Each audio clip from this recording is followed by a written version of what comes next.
După 30 de ani, începi să te gândești mai des la sănătatea oaselor și a articulațiilor tale. Sunt nenumărate cauze pentru care articulațiile noastre au de suferit și nu e ok să faceți asta.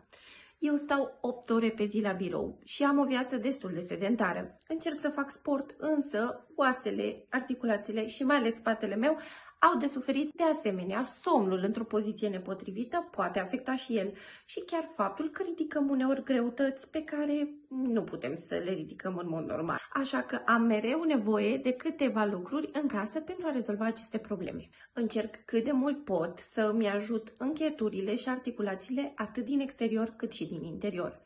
Pentru zilele obosite de după muncă folosesc crema pentru masaj revigorantă, care este mentolată și mă ajută să mă relaxez. Pentru durerile musculare folosesc Artifit Max Gel, care calmează și relaxează picioarele obosite, mâinile și spatele.